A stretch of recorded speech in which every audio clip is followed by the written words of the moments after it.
Hello doctor. Good evening doctor. Good evening ma'am. I'm doctor Divyadharshini, periodontist. என்ன complaint ma'am உங்களுக்கு? எனக்கு கம்ஸ்ல இருந்து ஒரு ப்ளீட் ஆயிட்டே இருக்கு டாக்டர். எப்படிலாம் உங்களுக்கு இந்த மாதிரி கம்ஸ்ல ப்ளீடிங் இருக்கு?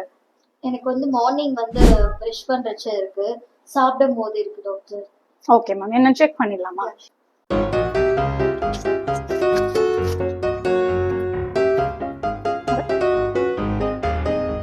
கம்ஸ்ல நல்ல இன்ஃப்ளமேஷன் இருக்கு, நல்ல ரெட்னஸ் இருக்கு. கம்ஸ்ல நாங்க பாக்கெட்னு சொல்லுவோம், ஓகேங்களா? கம்ஸ் டூத் ஸ்ட்ரக்சரும் சேர்ற இடத்துல பாக்கெட் ஃபார்ம் ஆயிருக்கு நல்லாவே. இதை கம் டிசீஸ் அப்படின்னு சொல்லுவோம். மெடிக்கல் டேர்ம்ல ஸ்கேலிங் அண்ட் ரூட் கிளீனிங் சொல்லப்படுற டீப் கிளீனிங் ப்ரொசீஜர் உங்களுக்கு தேவைப்படும். இதுல நாங்க ஈறுகள் கீழே இருந்து ஆழமா கிளீன் பண்றோம். என்ன மேம், ட்ரீட்மெண்ட் ஸ்டார்ட் பண்ணலாமா? எனக்கு தான் வலி இல்லை டாக்டர், எனக்கு ஏன் ட்ரீட்மெண்ட்? இதுதாங்க அடுத்த பிரச்சனையே.